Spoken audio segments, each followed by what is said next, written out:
সাইয়েদিনা লূত আলাইহিস সালাম তিনি হচ্ছেন আমাদের জাতির পিতা। সাইয়েদিনা ইব্রাহিম খলিলুল্লাহ ইব্রাহিম আলাইহিস সালামের ভাতিজা। তিনি তার চাচার সঙ্গে ইরাকের বাবেল নগরী থেকে হিজরত করে ফিলিস্তিনে অবস্থিত বাইতুল মুকাদ্দাসের নিকটবর্তী এলাকা কেনানে হিজরত করে এসেছিলেন। সাইয়েদিনা লূত আলাইহিস সালামকে রব্বুল আলামিন ফিলিস্তিন এবং জর্ডানের মধ্যবর্তী এক অঞ্চল, যে অঞ্চলকে বলা হয় সাদুম অঞ্চল, ওই সাদুম অঞ্চলে বড় বড় 5টা শহর ছিল। সেই সাদুম অঞ্চলের জন্য লূত আলাইহিস সালামকে যিনি নবী হিসাবে প্রেরণ করলেন, গলার আওয়াজ বড় করে সবাই বলেন তিনি কি? তার সেই সম্প্রদায়ের লোকেরা আল্লাহর সাথে শিরক এবং কুফরে নিমজ্জিত হওয়ার পাশাপাশি সেই সম্প্রদায়ের লোকেরা সমকামিতার মতো জঘন্য গুনাহে লিপ্ত হয়েছিল। আল্লাহ তাআলা তাদের সংশোধনের জন্য সাইয়েদিনা লূত আলাইহিস সালামকে পাঠালেন। সাইয়েদিনা লূত আলাইহিস সালাম তিনি তার কওম, তার উম্মতকে এসে সাবধান করলেন, সতর্ক করলেন, তাদেরকে তিনি দাওয়াত দিলেন। কোরআনুল কারীমের 7 নম্বর সূরা সূরাতুল আরাফের 80 নম্বর আয়াত থেকে আল্লাহ তাআলা বলছেন, ওয়ালুতান ইয ক্বালা লিকওমিহি আতাতুনাল ফাহিশাতা মা সাবাকাকুম বিহা মিন আহাদিম মিনাল আলামিন। আল্লাহ তাআলা বলছেন, স্মরণ করো লূত আলাইহিস সালামের কথা। তিনি যখন তার সম্প্রদায়কে বললেন, হে আমার সম্প্রদায়, হে আমার জাতির লোকেরা, তোমরা তোমাদের যৌন চাহিদা নিবারণের জন্য তোমরা যে কাজ আরম্ভ করেছো, এই জঘন্য গুনাহ তোমাদের আগে এই দুনিয়াতে কেউ আর করে নাই। কেন অসভ্যের মতো এই জঘন্যতম গুনাহে তোমরা লিপ্ত হয়েছো? তিনি তার কওমকে আরো বলেছিলেন, ইন্নাকুম লাতাতুনার রিজালা শাহাওয়াতাম মিন দুনিন নিসাই বাল আনতুম কওমুম মুসরিফুন।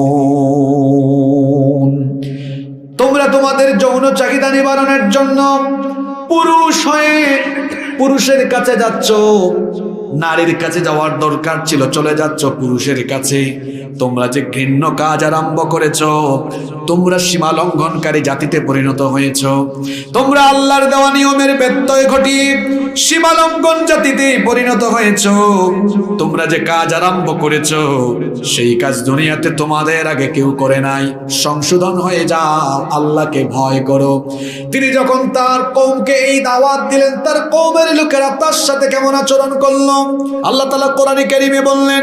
তারা জবাব দিল, ওয়ামা কানা জওয়াবা কওমিহি ইল্লা আন ক্বালু আখরিজুহুম মিন ক্বরয়াতিকুম ইন্নাহুম উনাসুন ইয়াতাতাহহারুন। তারা জবাব দিয়েছিল, এই লূতকে আমাদের এলাকা থেকে বের করে দাও। সে এত পবিত্র মানুষ, এরকম পবিত্র মানুষকে আমরা আমাদের এলাকায় দেখতে চাই না, তাকে আমাদের এলাকা থেকে বের করে দাও। প্রথম বিরোধিতা এলাকা থেকে বের করে দাও, আমাদের এলাকায় সে যেন না থাকে। এমনকি তারা আরো বলেছিল, লূত আলাইহিস সালাম তাদের এই হুমকি ধামকির পরোয়া না করে তিনি তাদেরকে আবারও দাওয়াত দিলেন। ক্ষিপ্ত হয়ে তারা কি বলেছিল শোনেন, সূরা শুআরার 167 নম্বর আয়াতে আল্লাহ তুলে দিলেন, লা ইল্লাম তানতাহি ইয়া লূত লাতাকুনান্না মিনাল মুখরাজিন। তুমি যদি তোমার এই দাওয়াত বন্ধ না করো, আমাদের এলাকা থেকে তোমাকে বহিষ্কৃত হতে হবে। লূত আলাইহিস সালাম তখন বললেন, আল্লাহকে ভয় করো। তোমরা যে জঘন্য কাজ আরম্ভ করেছো, এই জঘন্য কাজ এটা যদি চলমান রাখো, এতে যদি লিপ্ত থাকো, আল্লাহ তোমাদেরকে গজব দিয়ে ধ্বংস করে দিবেন। বেয়াদব অসভ্য এই জাতি আল্লাহর ভয়ের তোয়াক্কা না করে বেয়াদবিমূলক কথা বলেছিল। কিরকম দাম্ভিকতার সাথে তারা জবাব দিয়েছিল শোনেন। কোরআনুল কারীমের 29 নম্বর সূরা, সূরা আনকাবুতের 29 এবং 30 নম্বর আয়াতে আল্লাহ তুলে দিলেন, ফামা কানা জাওয়াবা কওমিহি ইল্লা আন ক্বালু তিনা বিআযাবিল্লাহি ইন কুনতা মিনাস সাদিকিন। তারা বলেছিল যে আযাবের ভয় আমাদেরকে দেখাচ্ছ, ওই আযাব আমাদের উপরে পাল্লে নিয়ে আসো। নাউজুবিল্লাহ। কেমন বেয়াদব, কেমন সীমা লঙ্ঘনকারী জাতি। তারা যখন এই কথা বলল, সাইয়েদনা লূত আলাইহিস সালাম তখন আল্লাহর কাছে ফরিয়াদ করে বলেছিলেন, রব্বিনসুরনি আলাল কওমিল মুফসিদিন। হে আমাদের রব, হে আমার রব, এই সীমালঙ্ঘন জাতির উপরে তুমি আমাকে সাহায্য করো। আমার দাওয়াতেরা প্রত্যাখ্যান করেছে, এমনকি তোমার আযাবের ভয়ে তারা ভীত হয় নাই, বরং তারা বেয়াদবি করেছে। আল্লাহ তাআলা তখন তার নবীর ফরিয়াদ কবুল করলেন। কোন নবী যদি তার উম্মতের জন্য বদদুয়া করেন, সেটা বরদাস্ত করেন নাকি? আস্তে বলবেন না, জোরে বলেন কি? আল্লাহ তাআলা তখন গজবের সিদ্ধান্ত নিলেন। তবে আল্লাহ কোন জাতিকে ধ্বংস করার আগে আল্লাহ তাআলা শেষবারের মতো সুযোগ দেন। আল্লাহ তাআলা এই অসভ্য জাতিকে ধ্বংস করার আগে তাদেরকেও একটা সুযোগ দিয়েছিলেন। কিভাবে আল্লাহ সুযোগ দিলেন শোনেন। আল্লাহ তাআলা ফেরেশতাদেরকে মানুষের সুরত দিয়ে, সুন্দর কিছু যুবকের আকৃতি দিয়ে আল্লাহ তাআলা এদেরকে পাঠালেন। তারা লূত আলাইহিস সালামের বাড়িতে আসলো। লূত আলাইহিস সালাম তাদেরকে দেখে ঘাবড়ে গেলেন। তিনি অত্যন্ত ভীত বিহ্বল হয়ে গেলেন, কারণ তার জাতির লোকেরা এত খারাপ, এত অসভ্য, এরা পুরুষ হয়ে পুরুষের কাছে চলে যায়। তিনি চিন্তা করলেন, আমার এই বাড়িতে যদি এত সুন্দর সুন্দর যুবকেরা, নওজওয়ানেরা মেহমান হয়ে এসেছে, এটা যদি আমার ওই অসভ্য লোকেরা জানে, আমার জাতির সেই অসভ্য লোকেরা জানলে, এরা আমার এই মেহমানদের উপরে ঝাঁপিয়ে পড়তে পারে, তাদেরকে বেইজ্জত করে দিতে পারে। এই জন্য তিনি অত্যন্ত ভীত বিহ্বল হয়ে গিয়েছিলেন। তিনি বলেছিলেন, সূরা হুদের মধ্যে আল্লাহ কাহিনী তুলে দিয়েছেন। তিনি তখন বলেছিলেন, হাদা ইয়াউমুন নাসিব, আজকের এই দিনটা হলো আমার জন্য সংকটময় একটা দিন। লূত আলাইহিস সালামের স্ত্রী, তিনি কাফের ছিলেন। লূত আলাইহিস সালামের স্ত্রী, তিনি সমকামী ছিলেন না, কিন্তু সমকামীদেরকে সমর্থন করতেন। কথা কি বোঝা যায়? আপনাদেরকে কিচ্ছা শোনানোর জন্য আসি নাই, একটু পরে বুঝবেন যে আজকে এই আয়াত থেকে কেন আলোচনা শুরু হয়েছে। মনোযোগ আছে তো? লূত আলাইহিস সালামের স্ত্রী, তিনি কাফের ছিলেন, সমকামী ছিলেন না, কিন্তু সমকামীদেরকে সমর্থন করতেন। লূত আলাইহিস সালামের বাড়িতে যখন সুন্দর সুন্দর কিছু যুবক, এরা যুবক না ফেরেশতা, সুরত ধরেছে মানুষের সুরত দিয়েছেন কি আল্লাহ? কি চাইলে পারেন না? এই খবর লূত আলাইহিস সালামের স্ত্রী অসভ্য সমকামী এই কাফিরদের কানে কানে পৌঁছে দিল। এই কথা শোনা মাত্রই অসভ্য এই লোকেরা লূত আলাইহিস সালামের বাড়ি ঘেরাও করে ফেলল। লূত আলাইহিস সালাম তখন তাদেরকে বলেছিলেন, ইয়া কওমি হাউলাই বানাতি হুন্না আতহারু লাকুম, আমার মেহমানদের সাথে বেয়াদবি করো না।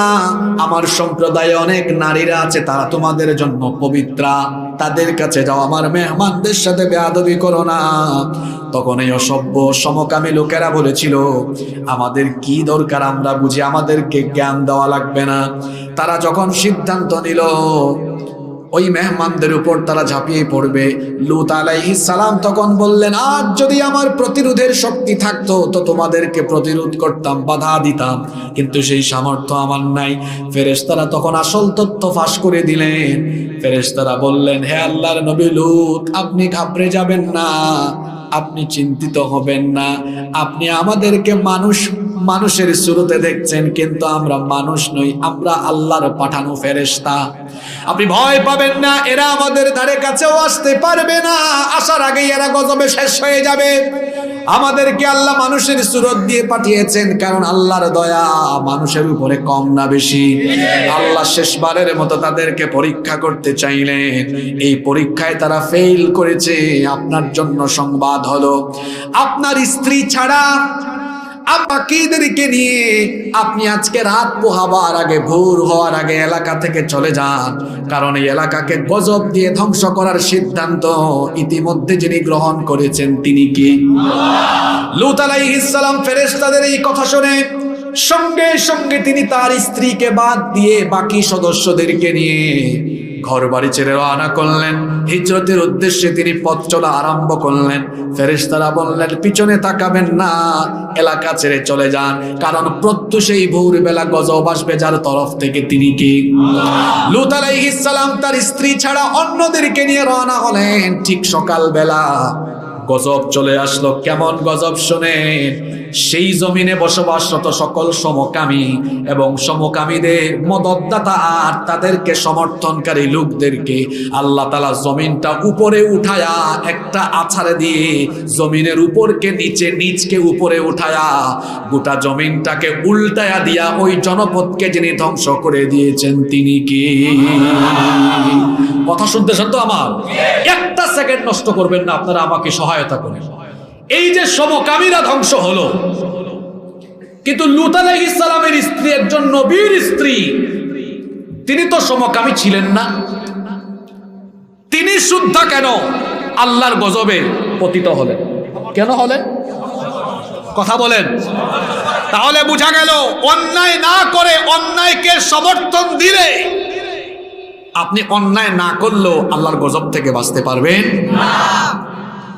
আজ আসমানের নিচের ওয়াজ আর জমিনের নিচের ওয়াজ নয়, আর 14 কোটি মুসলমানের এই দেশে আসমানের নিচে জমিনের উপরে এই বাংলাদেশের মুসলমানদের ছেলে মেয়েগুলাকে সমকামী বানানোর জন্য ট্রান্সজেন্ডারের মতো বিষাক্ত বিষয় আমাদের ছেলে মেয়েদের স্কুল মাদ্রাসার পাঠ্য বইয়ে ঢুকিয়ে দিয়ে আমাদের পরবর্তী প্রজন্মকে লূত আলাইহিস সালামের অসভ্য উম্মতের মতো চরিত্রহীন লম্পট বদমাশ সমকামী বানানোর অপচেষ্টা চলছে।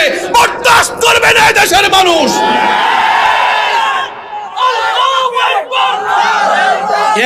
একবারে দাও, বসেন, একবারে দিবেন আপনি, লাইনে তুলে একবারে দেই। আজ আপনি রাজনীতির জন্য দল কানামি করে দুনিয়াবি স্বার্থের জন্য পদের জন্য যদি চুপচাপ থাকেন তো দেশের মানুষ আপনাকে চিনে রাখবে। আপনি জাতীয় গাদ্দার, আপনি জাতীয় মুনাফিক। লূত নবীর স্ত্রী যেভাবে সমকামী না হয়েও সমকামিতাকে সমর্থন দেওয়ার কারণে গজবে নিপতিত হয়েছে, আপনার মতো চেহারা সুরতে ভালো মানুষের বেশ ধরে যারা অন্যায় না করেও চুপচাপ থেকে অন্যায়কে যারা সমর্থন দিচ্ছেন, আল্লাহর কসম, আল্লাহর কুরআন হাতে নিয়ে বলছি, গজব থেকে আপনি বাঁচতে পারবেন না। দলাদলি বাদ দেন, দল কানামি বাদ দেন, স্বার্থ ক্ষমতা সব আপাতত ভুলে যান। এই সমকামিতাকে প্রমোট করার জন্য এই ট্রান্সজেন্ডারের মতো এই বিষাক্ত ইস্যু কোন জায়গায় আছে আপনি হয়তো খবরও জানেন না। আপনার কি মনে হয় হুজুর মুখস্থ কথা বলবে? না, এখানে খতিয়ান নিয়ে এসছি তো আমি, একদম RSBS, তার মানে আপনাদের এলাকার জায়গা জমির RSBS না, এটা একটা রূপক কথা। এখানে দেখুন, আপনি সমকামিতাকে আমাদের সমাজে ছড়িয়ে দেওয়ার জন্য ট্রান্সজেন্ডারের মতো ভয়াবহ ইস্যু আজকে আমাদের বাচ্চাদের স্কুল মাদ্রাসার পাঠ্য বইয়ের ভিতর। এটা কোন বই? আমার কাছে আছে তো, আপনি বলা লাগবে না, আমি বলে দিচ্ছি। এটা হচ্ছে 2024 শিক্ষাবর্ষের 7ম শ্রেণীর ইতিহাস ও সামাজিক বিজ্ঞান বই, পৃষ্ঠা নাম্বার 39। ট্রান্সজেন্ডার শরীফ থেকে, আপনারা জানেন শরীফ থেকে, শরীফ ছেলের নাম না মেয়ের নাম? সে ছেলে, কিন্তু মনে মনে ভাবে সে ভুল দেহে আটকা পড়েছে, মনে মনে ভাবে সে একজন মেয়ে। এটা তার মনের রূপ। এটা তার কিসের রূপ? মনের রূপ। তো মনের রোগ হলে সে তার মনের চিকিৎসা করাবে, এটাই তো কথা। আচ্ছা বলেন তো, আল্লাহ তাআলা যাকে ছেলে বানিয়েছেন মনে মনে চাইলে কি সে মেয়ে হতে পারবে? সে কি সার্জারি করে তার লিঙ্গ পরিবর্তন করতে পারবে? একজন পুরুষ মনে মনে মেয়ে হয়ে পেটের সন্তান নিতে পারবে? এই শরীফা, শরীফ থেকে যে শরীফা, সে কি গর্ভবতী হতে পারবে? একজন নারী কি পুরুষ হয়ে পুরুষের মতো কিছু করতে পারবে? এটা তো সভ্য সমাজ, আমি অসভ্যের মতো বলতে পারবো না তো। আপনি বুঝে নেন আমি কি বলতে চাচ্ছি। একজন নারী পুরুষ হয়ে পুরুষের মতো সব পারবে? কথা বলেন না কেন? এখন তো সবকিছু মনে মনে। এখন আপনারা কি মনে মনে মহিলা নাকি? তো আওয়াজ মহিলার মতো কেন? কথা বলেন, পারবে? ট্রান্সজেন্ডারকে হিজরার সাথে সমর্থবোধক শব্দে ব্যবহার করা হয়েছে। এজন্য জাতির সাথে কলা দেখিয়ে মূলা খাওয়ানোর মতো এক ভয়াবহ তামাশা শুরু হয়েছে। আপনারা কি মনে করছেন আমরা আঙ্গুল চুষে চুষে বড় হয়েছি? হিজরা আর ট্রান্সজেন্ডার তো এক বিষয় নয়। হিজরা হচ্ছে জন্মগত সমস্যা, আর ট্রান্সজেন্ডার মানসিক সমস্যা। যিনি হিজরা তিনি হয়তো জন্মগতভাবে সুস্থ যৌনাঙ্গ নিয়ে জন্ম নেন, কিন্তু ট্রান্সজেন্ডার যে সে সুস্থ যৌনাঙ্গ নিয়ে জন্ম নিয়েছে। এটা ছেলে ছেলের মতোই জন্ম নিয়েছে, সব তার ঠিক আছে, হঠাৎ করে ভাবে সে মেয়ে, অথবা মেয়ে ভাবে। এখন এখানে যদি এরকম কোনো মুনাফিক থাকে যারা মনে মনে বলতেছে হুজুর এই বিষয়টা এখানে নিয়ে আসলো কেন, তা আমি বলবো সব বিষয় ব্যক্তিগত নয়। কিছু ব্যক্তিগত বিষয় সমাজ সভ্যতাকে ধ্বংস করে দেয়। ট্রান্সজেন্ডার এটা ব্যক্তিগত ইস্যু নয়। আপনি যদি ব্যক্তিগত ইস্যু বলে চুপচাপ থাকেন, সবার আগে আপনার সমস্যা হবে। কি সমস্যা হবে আপনাকে বলে দিই। মনে করেন আপনার ছেলে মুন্না, সে বড় হয়ে আপনাকে বলল, আব্বু আপনার ছেলে মুন্না, এতদিন মুন্না হলো, এখন থেকে আপনার ছেলে মনে মনে মুন্নি। ঠাড়া পড়ছে কার উপরে? কথা কন না কেন? নিজের উপরে। কার উপরে? এখন সে যদি বলে আমাকে, আমি যেহেতু মনে মনে মুন্নি, আমাকে বিয়ের জন্য মুন্না মার্কা অর্থাৎ ছেলে মার্কা কেউ লাগবে। যদি এখন তারে মনে মনে মেয়ে ভাবা, এইটাকে যদি ছেলের সাথে বিয়ে দেওয়া হয়, বাসর ঘরে গিয়া দেখবে দুটো এক জাতি। কথা বুঝেন নাই? তাহলে সমকামিতা ছড়িয়ে গেল কি গেল না? আপনি এটাকে কি ভাবছেন? নরমাল ইস্যু ভাবছেন। আর আপনি বাপ, আপনি আরো বড় বিপদে পড়বেন যদি মেয়ে মনে মনে ছেলে হয় সম্পদ বন্টনের সময়। যদি আপনার মেয়ে মুন্নি বলে, আব্বু এখন তো আপনি সম্পদ ভাগ করবেন, কিন্তু আপনি সম্পদ ভাগ করার সময় জেনে রাখেন আমি এতদিন মুন্নি হলেও এখন মনে মনে মুন্না। ভাগ করেন তো সম্পদ। এখন পেশ আছে না নাই? আর একটা বাচ্চা তার বয়স যখন 10-12 বছর 13 বছর, সে যেটা শিখবে ওই মানসিকতাই লালন করে বড় হবে। আমি কি ভুল বলেছি? ঠিক আছে না?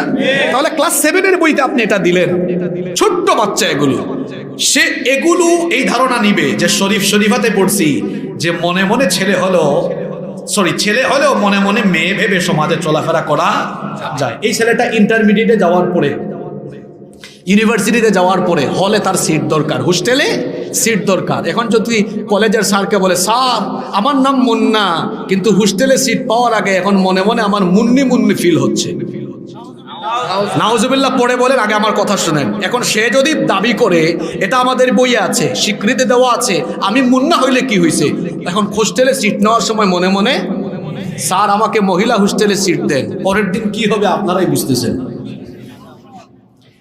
এক শেয়াল মুরগির খামারের পাশে এসে বলতেছে, দেখো মুরগি, আমাকে শেয়াল দেখলেও মনে মনে কিন্তু আমি মুরগি, তোমরা আমাকে তোমার সাথে থাকতে দাও। যদি মুরগির মন নরম হয়ে মুরগিরা বলে থাকুক এই শিয়াল আমাদের সাথে, সকালবেলা একটা মুরগি থাকবে, ওই মুরগির অবস্থা যা হবে এই মুন্না মুন্নি হয়ে কলেজের হোস্টেলে ঢুকলে তাই হবে। এই ট্রান্সজেন্ডারের মতো বিষাক্ত ইস্যু আমাদের সুনামুনিদের বইয়ের ভেতরে ঢুকিয়ে দিয়ে আমাদের ছেলে মেয়ে, আমাদের নাতি নাতনিদেরকে সমকামী বানিয়ে এই সমাজকে নষ্টের অপচেষ্টা এই জাতিকে রুখে দিতে হবে। যারা এর সমর্থন দেয় তাদেরকেও এই জাতির লোকেরা চিহ্নিত করতে হবে। শাহরিয়ার কবির গত 28 জানুয়ারি প্রেস কনফারেন্স করে সে বলেছে, এগুলো নিয়ে যতই কথা হোক না কেন, এগুলো থাকুক, মোল্লারা এগুলো কিছু বুঝবে না। আমিও বলি যেমন কুকুর তারে তেমন মুগুর দেওয়া দরকার। তো আমি জবাবে বলেছিলাম, শাহরিয়ার কবির যেহেতু ট্রান্সজেন্ডার ইস্যুকে সমর্থন করে, তার উচিত নিজে আগে ট্রান্সজেন্ডার হয়ে বেশি দূরে না তার বউয়ের কাছে যাওয়া। সেজন্য তার বউকে গিয়ে বলে, দেখো বউ, তুমি এত বছর ধরে আমার সাথে সংসার করো, তুমি আমাকে কবির হিসাবেই চিনো, কিন্তু এখন থেকে মনে মনে আমি কবিরা বা কবরী। যা তোর বউকে এটা বলে দেখ, আমার তো মনে হয় তোর বউ তোরে দামি কোনো জুতা দিয়া না, একদম সেরা স্যান্ডেল দিয়া তোরে পিটাবে। আর তাকে আমার দেশের লোকেরা কি চোর জানি কয়। এটা আমি বলি নাই, আপনারা বলেছেন, এটা আপনারাও বলেন নাই, বলেছে এদেশে মুক্তিযুদ্ধে অংশগ্রহণকারী এক সেক্টর কমান্ডার। সুতরাং মুক্তিযুদ্ধে অংশগ্রহণকারী একজন সেক্টর কমান্ডারের কথাকে হালকা হিসাবে নেওয়া উচিত নয়। আমরা বলবো ওই সেক্টর কমান্ডারের বক্তব্য, তিনি বলেছেন 71 সালে যখন পাকিস্তানি হানাদারেরা এদেশের মানুষের উপরে নির্মম নিপীড়ন চালিয়েছে, তখন নাকি এই শাহরিয়ার কবির পাকিস্তানিদেরকে দেশি মুরগি সাপ্লাই দিয়েছে। যদি অভিযোগ সত্য হয়, আমরা বলছি না এটা আমার কথা, আমি বলছি ওই সেক্টর কমান্ডারের কথা। যদি সেক্টর কমান্ডার সাহেবের এই কথা সত্য হয়, তো আমি দায়িত্বশীল মহলকে বলবো উনার কথাকে আমলে নিয়ে তদন্ত কমিটি গঠন করা হোক। যদি এটা প্রমাণ হয়ে যায়, তাহলে ভালো কোনো দড়ি দিয়া নয়, গরু ছাগল বান্দার দড়ি দিয়া শাহরিয়ার কবিরকে বেঁধে ফাঁসির কাস্তে ঝুলিয়ে যুদ্ধাপরাধী হিসাবে ফাঁসি তার নিশ্চিত করতে হবে। ট্রান্সজেন্ডারকে সমর্থন দিচ্ছে, তুই তোর বউর কাছে যা আগেই কর। চিন্তা করেছেন কত বড় লুচ্চামি, কত বড় বদমাইশি। শয়তানও হাসে, আল্লাহ তুমি আমারে কেন যে শয়তান বলা না, আমার চেয়ে বড় বড় শয়তান এই সমাজে বাস করে।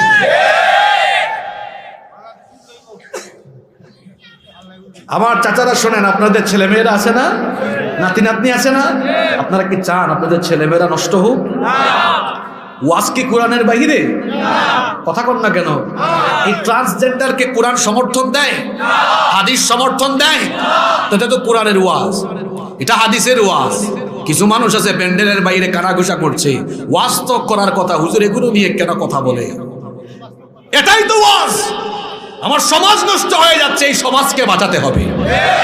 একটা জাতিকে ধ্বংস করে দেওয়ার জন্য অস্ত্র লাগে না, শিক্ষার ভিতরে অশিক্ষা কুশিক্ষা ঢুকাই দিলে একটা জাতি শেষ হয়ে যায়।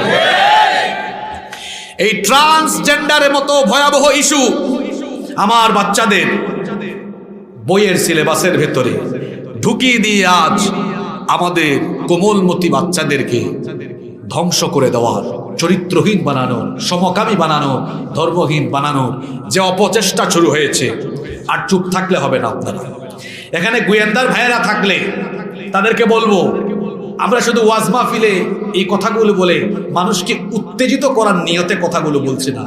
আমরা তো ওয়াজ মাহফিলে কথা বলার আগে সর্বপ্রথম এগুলো প্রতিবেদন বানিয়ে, দেখেন এটা একটা প্রতিবেদন, এটা মন্ত্রণালয় পর্যন্ত পৌঁছে দেওয়া হয়েছে, বোর্ডে দেওয়া হয়েছে, আশ্বাস দেওয়া হয়েছে এগুলো ঠিক হবে। কই ঠিক হওয়ার কোনো নামগন্ধ নাই, আরো লম্বা লম্বা বক্তৃতা করা হচ্ছে। যখন আপনারা সংশোধন করলেন না, তখন আলেমদের দায়িত্ব হয়ে গিয়েছে এগুলো জাতির সামনে ফাঁস করে দিয়ে মানুষকে সচেতন করো। এজন্য এই বিষয়ে দলমত ভুলে যান। কে আওয়ামী লীগ করেন, কে বিএনপি করেন, কে জাতীয় পার্টি করেন, সব ভুলে যান। দলাদলি রাজনীতি এগুলো আমরা শিক্ষা নিয়ে চাই না। কেউ চুপ থাকলে হবে না। শিক্ষার এই অসঙ্গতি নিয়ে আমাদের সন্তানকে বাঁচানোর জন্য ঘরে ঘরে, বাড়িতে বাড়িতে, এলাকায় এলাকায়, স্কুলে কলেজে প্রতিবাদ মুখের আওয়াজ তুলতে হবে। এই শিক্ষা কারিকুলাম বাতিল করতে হবে। যারা টেলিভিশন চ্যানেলে এসে সুন্দর সুন্দর বুলিয়া উড়ায়, আপনাদেরকে বলে এটা আমাদের জাতির ভালোর জন্য আমরা করেছি, আপনারা খোঁজ নিয়ে দেখেন তাদের বাচ্চারা এই দেশে পড়াশোনা করে না, ইউরোপ আমেরিকায় তাদের বাচ্চাদেরকে তারা পড়াশোনা করায়। আর আমাদের বাচ্চাগুলাকে আলু ভর্তা ডিমবাজি। শুধু কি তাই? হ্যাঁ, শুধু কি তাই? আপনাদেরকে আরেকটু দেখাই না আমি, দেখবেন আপনারা। হ্যাঁ, এখানে যারা হাসতেছ হাসি বন্ধ করে দেন। আপনার মাথায় কোনো টেনশন আছে না? আপনার ভাই বোন শেষ হয়ে যাচ্ছে এখন বইয়ের ভিতরে, স্কুলে মাদ্রাসায় কি লেখা এখানে? সারেগামা পাধানিসা। আপনার বাচ্চারা সারেগামা পাধানিসা শিখুক, আপনি এটা চান?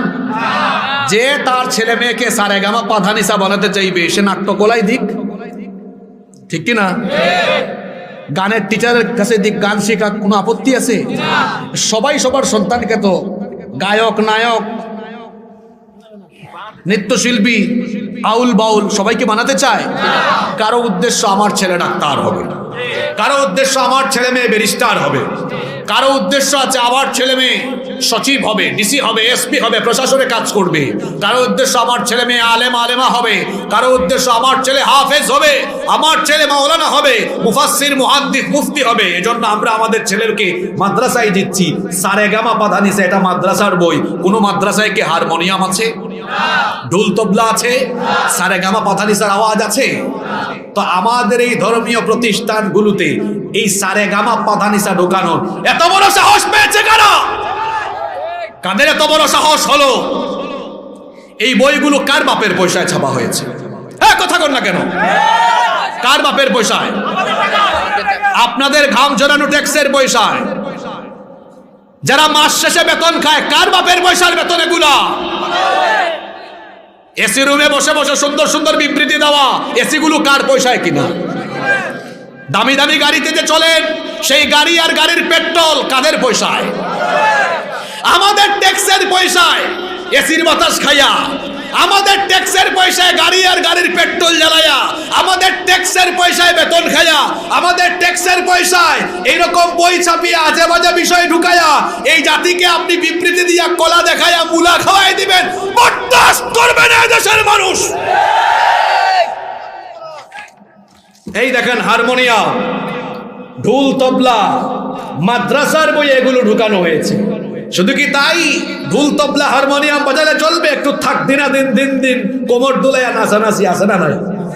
আমি কি বানায় কোনো কথা বলছি? দেখেন মাদ্রাসার বইয়ের মলাট দেখেন। আমাদের কোন মেয়েরা কি মাদ্রাসায় এভাবে যায়? এটা কোন শ্রেণীর বই? দাখিল ষষ্ঠ শ্রেণী মাদ্রাসার বই। কোন মেয়েরা মাদ্রাসায় এই পোশাক পরে যায়? তো আপনি মাদ্রাসার বইয়ের মলাটে এই ছবি দিলেন কেন? কোন মাদ্রাসায় ঢোল তবলা হারমোনিয়াম একতারা দুতারা সেতারা এগুলো শেখানো হয়? তো আপনি এগুলা দিলেন কেন মাদ্রাসার বইয়ে? কেন দিয়েছে বলবো? যাতে আপনারা আপনাদের ছেলে মেয়েদেরকে রাগ করে মাদ্রাসায় আর না পাঠান। মাদ্রাসা ধ্বংসের অপচেষ্টা চলছে। এই মসজিদের পাশেও মাদ্রাসা আছে। এই মাদ্রাসায় যারা তাদের ছেলে মেয়েকে পাঠিয়েছে হাফেজ হওয়ার জন্য পাঠিয়েছে। আমার দেশে লক্ষ লক্ষ কওমি আলিয়া মাদ্রাসা আছে, এগুলোতে মানুষ ছেলে মেয়েদেরকে পাঠায় আলেমা হওয়ার জন্য, ঢোল তবলা হারমোনিয়াম শিখায়া সারেগামা পাধানিসা শেখানোর জন্য মানুষ তাদের সন্তানদেরকে মাদ্রাসায় পাঠায় না। শুধু কি তাই? অন্তরা আর ফাহিমের প্রেমের গল্প এখানে। আমার বাচ্চাদেরকে প্রেমিক প্রেমিকা বানানোর দায়িত্ব কি আমরা কাউকে দিয়েছি? হ্যাঁ, শুধু কি এখানেই শেষ? এগুলা আমি বলতে পারবো না। এখানে যে অশ্লীল শব্দ এগুলো কি বলা যাবে মাহফিলে? দেখেন আপনি দেখুন, আপনারা শুধু শরীফ শরীফা নিয়ে পড়ে আছেন। সুলাইমান নবীর কার্টুন ক্লাস 8 এর ইংলিশ বইয়ে দেওয়া হয়েছে। সুলাইমান নবীর কার্টুন। ফ্রান্সে আমাদের নবীজির কার্টুন ব্যঙ্গচিত্র হওয়ায় ফ্রান্সকে আপনারা ভালোবাসেন না ঘৃণা করেন? ফ্রান্সের প্রেসিডেন্টের নামও অনেকে শুনতে পারে না। অনেকে তার ছবির উপরে জুতা পিটা করছে, তার ছবি জ্বালিয়ে দিয়েছে। ফ্রান্সের পণ্য অনেকে বয়কট করেছে। কেন? আমাদের প্রিয় নবীজি কার্টুন সেই দেশে দেখানো হয়েছে, ঠিক কিনা? নবীদের কার্টুন আঁকা, এটা কি নবীদের প্রতি সম্মান না নবী অবমাননা? জোরে বলেন। তাহলে এই ছবিগুলো যারা বইয়ে ঢুকালো এরা কারা? এদেরকে তো বের করা দরকার। 90% মুসলমানের দেশে স্কুলের বইয়ে, মাদ্রাসার বইয়ে এই ধরনের কার্টুন এঁকে যারা 90% মুসলমানদের কলিজায় আগুন ধরিয়েছে, এদেরকে দৃষ্টান্তমূলক শাস্তির আওতায় আনতে হবে।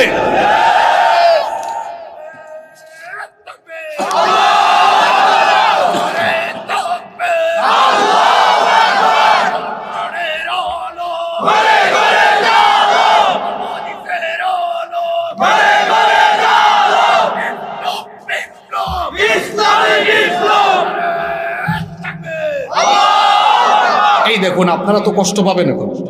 স্বাস্থ্য সুরক্ষা বই, আপনার ছেলেকে, আপনার মেয়ে, জি, আপনার ছেলে মেয়েকে আপনি জড়িয়ে ধরেন, আপনার ছেলে ভালো রেজাল্ট করে, মেয়ে ভালো রেজাল্ট করেন, কপালে চুমু খান। এই বইয়ে বলা হয়েছে এটা নিরাপদ স্পর্শ। ঠিক আছে, এটা নিরাপদ স্পর্শই তো।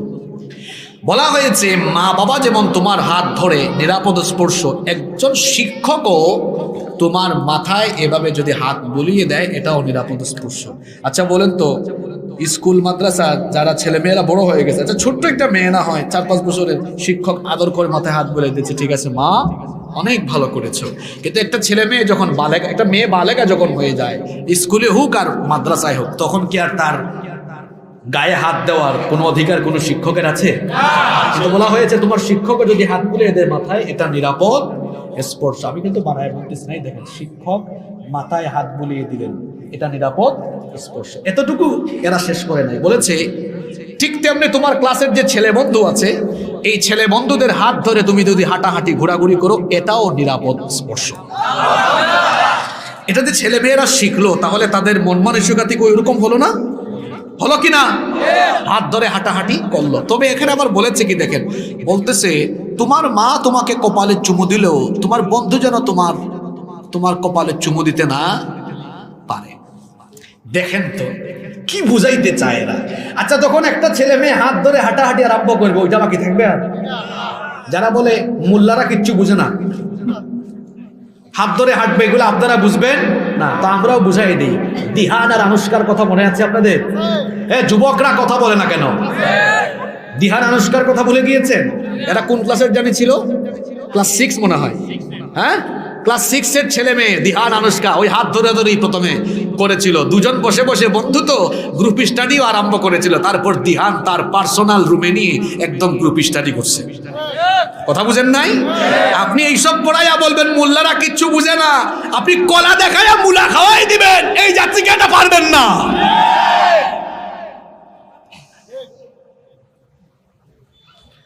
যারা বলে ছেলে এবং মেয়ে হাত ধরে হাঁটাহাঁটি করলে কিছুই হয় না, তো আমি আমার ভাষায় বলি বিপরীত লিঙ্গের প্রতি আকর্ষণ, এটা সৃষ্টিগত আল্লাহর দেওয়া, ঠিক কিনা? তো ছেলে মেয়ে হাত ধরাধরি করলে যার ভিতরে ফিলিংসই আসে না, ওই বেটা তো অসুস্থ, তার দেশে বিদেশে চিকিৎসা নেওয়া দরকার। এর যৌবন কি বলেন আছে? এই যে এত অসঙ্গতি, শুধু কি তাই? এই দেখেন মাদ্রাসার বইয়ে ঢুকিয়ে দিয়েছে, কি লিখেছে পড়েন না আপনারা? লীলাবালি লীলাবালি বড় যুবতী সৈগ, বিয়ার সাজনি সাজক কন্যা। কি ঠিক বলছি?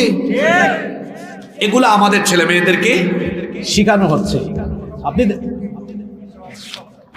এই দেখুন মাদ্রাসার বইয়ের মলাটগুলো দেখুন আপনার। মাদ্রাসার বইয়ে কি এ ধরনের মলাট শোভা পায়? দাখিল ক্লাস 9, দাখিল নবম শ্রেণী, দাখিল নবম শ্রেণী। দেখছেন অবস্থা? কিচ্ছু বাকি রাখছে এখানে? আপনারা আগে দেখেন, দুল তবলা 1 তারা 2 তারা সেতারা 3 তারা কত তারা আছে, একবার আপনারাও দেখেন। কি আপনাদের ছেলে মেয়েরা আউল বাউল নায়ক গায়ক এগুলো হোক, এগুলোর জন্য কি আপনারা স্কুল মাদ্রাসায় পাঠান নাকি? তাহলে আমাদের এই পরবর্তী প্রজন্মকে ধর্মহীন, সমকামী এবং চরিত্রহীন করার যে অপচেষ্টা চলছে, আপনাদের সবাইকে নীরবতা ভঙ্গ করে এর বিরুদ্ধে সোচ্চার প্রতিবাদ করে তুলতে হবে।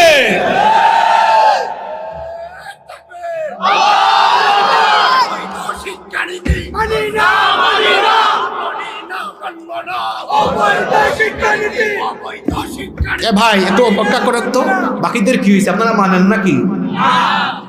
তো এই ভাই যে এত সুন্দর স্লোগান দেয়, আবার অনেকে হাসাহাসি করে বেহায়ার মতো, একটু শরম লাগে না আপনার? লজ্জা লাগে না আপনার? আপনার ছেলে মেয়ে নষ্ট হয়, ভাই বোন নষ্ট হয়, বেহায়ার মতো মুখ দিয়ে হাসি আসে কেমনে আপনার?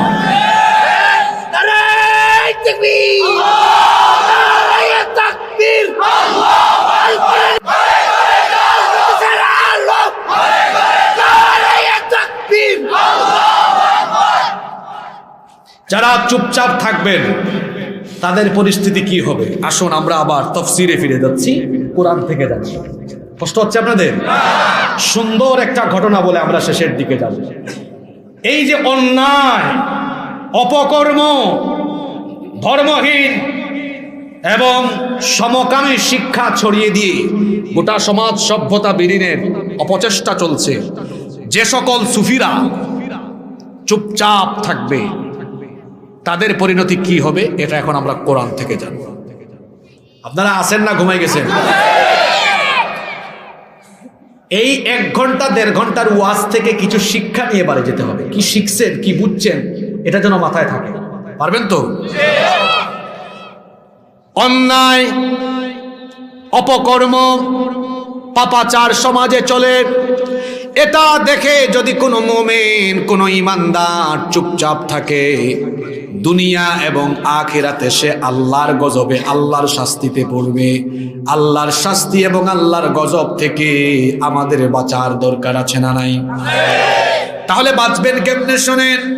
আল্লাহ তাআলা কুরআনুল কারীমের 8 নম্বর সূরা সূরাতুল আনফালের 25 নম্বর আয়াতে বলছেন, ওয়াত্তাকু ফিতনাতাল লা তুসিবান্নাল্লাযীনা যালামু মিনকুম খাসসা ওয়া'লামু আন্নাল্লাহা শাদীদুল ইকাব।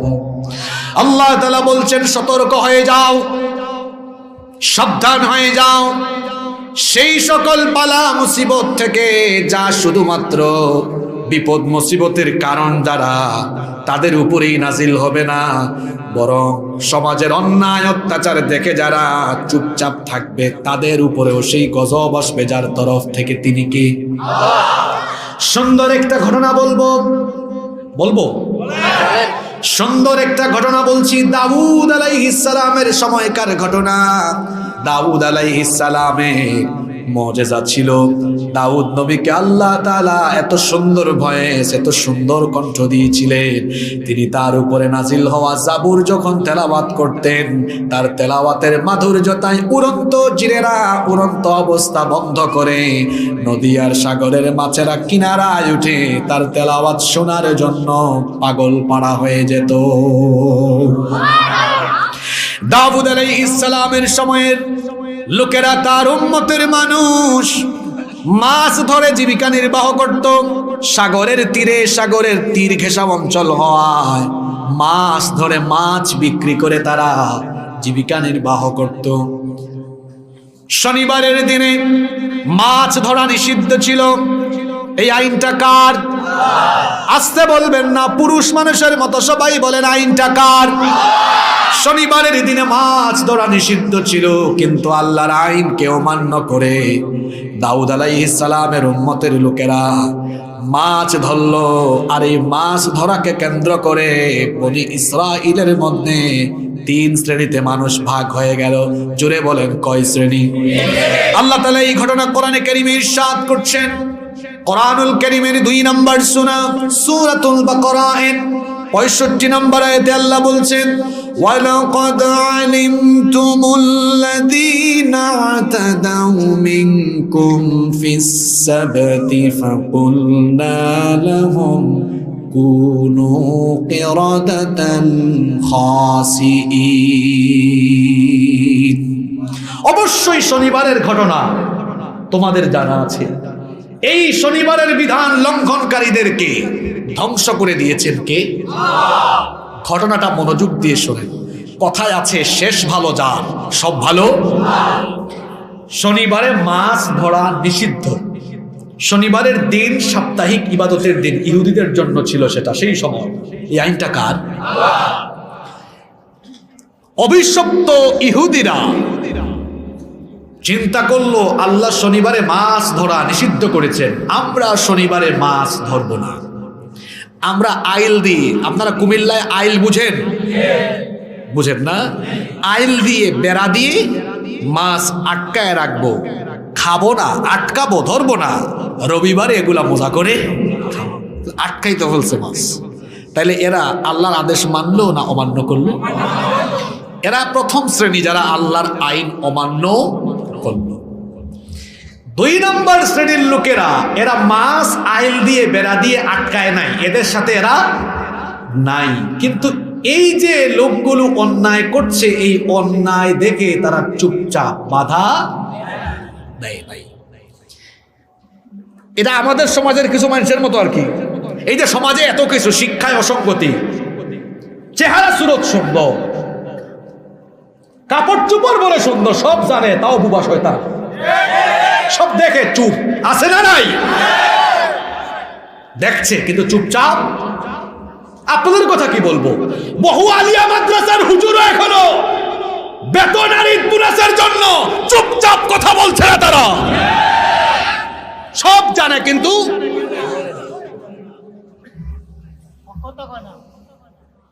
কয় নাম্বার শ্রেণী এরা? মাথা ঠিক আছে তো আপনাদের? কোন জায়গায় আছি মনে আছে তো? 3 নম্বর আরেক শ্রেণী, এরাও মাছ ধরাতে নাই, কিন্তু এরা সচেতন। যারা আটকাই দিয়েছে তাদেরকে গিয়া কয়, এই আল্লাহ নিষেধ করেছে, তোরা মাছ আটকাস কেন? তাহলে এরা অন্যায় করে নাই ঠিক আছে, কিন্তু অন্যায় সমর্থন করে নাই দেখে বাধা। কয় শ্রেণী? জোরে বলেন, কয় শ্রেণী? 1 নাম্বার মাছ, জোরে বলতে হবে, যুবকরা যুবকের মতো কথা বলো, মাছ। 2 নাম্বার ধরে নাই, কিন্তু ধরে নাই বাধাও। 3 নাম্বার ধরে নাই কিন্তু বাধা। কয়টা শ্রেণী? আল্লাহ তাআলা তৃতীয় শ্রেণীর লোকদেরকে গজব থেকে বাহিরে রাখলেন। কয় নাম্বার শ্রেণী? এরা কারা? ধরে নাই আবার বাধা, এদেরকে আল্লাহ বাদ দিলেন। বাদ দিয়া বাকি থাকলো কয় শ্রেণী? এই 2 শ্রেণীর 70,000 ইহুদিকে, যুবকগুলোকে আল্লাহ তাআলা বানর বানালেন, আর বাকিদেরকে আল্লাহ তাআলা শূকরে পরিণত। 70,000 ইহুদিকে বানর এবং শূকরে পরিণত করা হলো। এখন আপনাদের প্রশ্ন হলো, এই 2 শ্রেণীর মধ্যে তো 1 শ্রেণী আছে এরা মাছ ধরাধরিতে, তাহলে এরা কেন এই বিপদে পড়লো? জোরে বলেন, জোরে বলেন। আজ যে অন্যায়, যে সমকামিতা বইয়ে ঢুকানো হয়েছে, যে ধর্মহীন শিক্ষা জাতির ঘাড়ে চাপিয়ে দেওয়া হচ্ছে, প্রত্যেককে বলে যাচ্ছি এখানে আমি আল্লাহর কোরআন হাতে নিয়ে সবাইকে বলে যাচ্ছি, এটা দেখে যারা নীরব থাকবেন, আপনি ভাবছেন তো আমার কি হয়েছে, আমার ছেলে মেয়েরা দেশের বাইরে থাকে, আমার ছেলে মেয়েরা পড়ে না, আপনি অন্যায় দেখে আর চুপচাপ থাকবেন। আমি কোরআন হাতে নিয়ে বলে যাচ্ছি, দুনিয়াতেও আপনার খবর আছে, আখিরাতেও আপনার খবর আছে।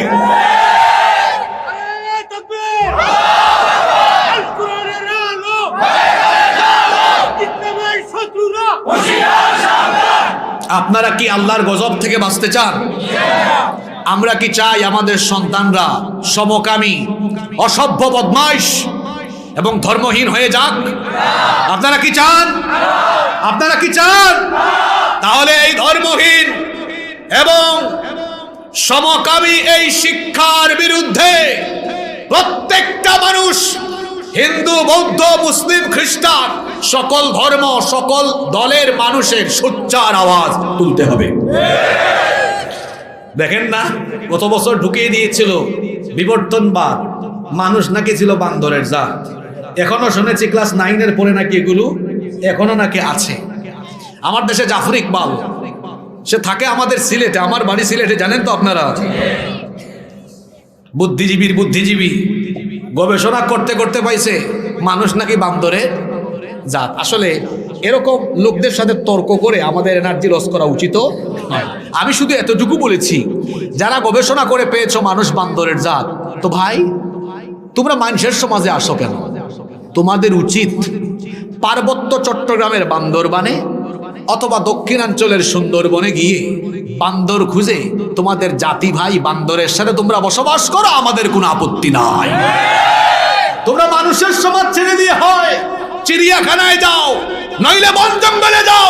আমরা মানুষ, মানুষের সমাজে থাকার তোমাদের মতো বান্দরদের কোনো অধিকার নয়। মানুষ মানুষের জাত। মানুষ কিসের জাত? এরকম বান্দ্রামি শিক্ষা, লুচ্চামি শিক্ষা, বদমাইশি শিক্ষা আমাদের পাঠ্য বইয়ে থাকুক, আমরা এটা চাই। এজন্য আজকে বলে যাচ্ছি, সবাই কথা বলুন, সবাই কথা বলুন।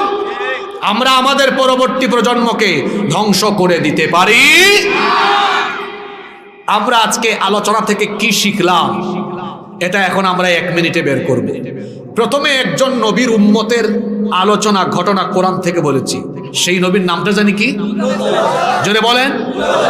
এই লূত নবীর উম্মতরা কোন গুনাহে লিপ্ত ছিল? সমকামিতা। এর এই সমকামিতা প্রতিষ্ঠিত হয় ট্রান্সজেন্ডারের মতো ইস্যু দিয়ে। ওইটা আছে কোথায়? আমাদের বাচ্চাদের বইয়ে ভেতরে। এটা যদি থাকে, এটা যদি ছড়িয়ে যায়, সমকামিতা প্রতিষ্ঠিত হবে, আমাদের সমাজ নষ্ট হবে। আপনারা কি চান এই গোবিন্দপুর গ্রামের সমকামী তৈরি হোক? এই বুড়িচঙে থাকুক, এগুলা চান? শিক্ষা যদি জাতির মেরুদণ্ড হয় আর শিক্ষায় যদি মানুষ গড়ার কারিগর হয়, তো এটা কেমন অশিক্ষা কুশিক্ষা? আমরা এমন শিক্ষা চাই না। সর্বশেষ আমরা কোরআন থেকে আরো এক নবীর উম্মতের ঘটনা শুনেছি। নবীর নামটা জানি কি? এই নবীর উম্মত এরা আরেকটা গুনাহ করে ধ্বংস হয়েছে। এদের মধ্যে এক শ্রেণী ছিল অন্যায় করে নাই কিন্তু অন্যায় বাধা দেয় নাই। তাহলে আমরা অন্যায় দেখে বাধা না দিয়ে অন্যায়ের বিরুদ্ধে কথা বলবো, পারবো তো ইনশাআল্লাহ? ইনশাআল্লাহ। জাতির খুব সংকট চলছে, আপনাদের পায়ে ধরে বলে যাচ্ছি, আল্লাহর ওয়াস্তে আপনারা নীরবতা ভঙ্গ করুন। যদি আপনারা নীরব থাকেন, আপনাদের ছেলে মেয়েরা, আপনাদের নাতি নাতনিরা ধ্বংস হয়ে যাবে। পা ধরে বলে যাচ্ছে, আপনারা সচেতন হন। সময় চলে যাচ্ছে। যদি আপনারা কথা না বলেন, নীরব হয়ে যান, বিশ্বাস করেন ধ্বংস হয়ে যাবে আপনার পরবর্তী প্রজন্ম। যারা আপনাদেরকে বুঝায় তাদের অসুবিধা নাই। আমি তো আগেই বলেছি, খোঁজ নিয়ে দেখেন ওদের বাচ্চারা সব কি মিথ্যা বলেছি? তো খোঁজ নিয়ে গিয়া দেখেন, ওদের সাথে আমাদের চলাফেরা আছে, তো পরিচয় আছে, অনেক কি চিনি জানি। এরকম আমাদের সন্তানদেরকে বাঁচানো দরকার। আমাদের কওমি মাদ্রাসার ভাইদেরকে আমরা বলবো, আপনাদেরকে আমি প্রথমে ধন্যবাদ জানাবো। আপনারা জাতির এই ক্রান্তি লগ্নে আপনারা উদারতার পরিচয় দিয়েছেন। আপনারা এই শিক্ষাক্রম নিয়ে কথা বলছেন শুরু থেকে, আমি ধন্যবাদ জানাচ্ছি আপনাদেরকে। পাশাপাশি আপনাদের কাছে আমি অনুরোধ রাখবো ভাইয়েরা, শুধু বক্তব্য দিয়ে আপনারা আপনাদের দায় এড়াবেন না, আপনারাও মানুষকে সচেতন করুন। কারণ যদি শুধু আলিয়া মাদ্রাসা ধ্বংস হয়, মনে রাখবেন একটা শেষ হলে আরেকটা আসবে। যদি আপনারা এই কথাটা না বুঝেন, তাহলে একটু ইঙ্গিত দিয়ে বুঝিয়ে দেই।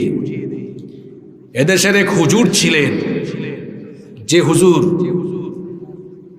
সমস্ত অন্যায় অপরাধের বিরুদ্ধে বলিষ্ঠ কণ্ঠস্বর ছিলেন। তাকে যখন কবজা করে ফেলা হয়েছে, বাকিরা চুপ ছিলেন। বাকিরা ভেবেছিলেন অসুবিধা নাই, আমাদের কিছু হবে। দেখা গিয়েছে এখন কেউ বাকি। আমি নাম বললাম না, ইঙ্গিত দিয়ে গেলাম। আজ যদি আপনারা কিছুদিন বক্তব্য দিয়ে চুপচাপ হয়ে যান, আমাদের দর্শে নিজামির উপরেও পরবর্তীতে হাত দেওয়া হবে। যারা আওয়ামী লীগ করেন, যারা বিএনপি করেন, যারা জাতীয় পার্টি, যে যে দল করেন, সব ভুলে যান। আপনি আওয়ামী লীগ করেন তো কি হয়েছে? আপনার ছেলে মুন্না মুন্নি হয়ে যায়, আপনার মেয়ে মুন্নি মুন্না হয়ে যায়, কি আপনি চান নাকি এটা? তো যদি ভালো বুঝেন তো সব আপনি বন্ধ করেন আর বলেন আমরা শিক্ষা নিয়ে কোনো রাজনীতি চাই। আমার কথায় কেউ যদি কষ্ট পেয়ে যান, আল্লাহর ওয়াস্তে আমাকে মাফ করে দিবেন। আমি আমার ব্যক্তির স্বার্থে কোনো কথা বলিনি, সব আল্লাহর দ্বীনের স্বার্থে কথাগুলো বলছি। আল্লাহ আমাদের সবাইকে বুঝার তৌফিক দিন। আপনারা খুব ভদ্র মানুষ, আমার মনে থাকবে আপনাদের কথা।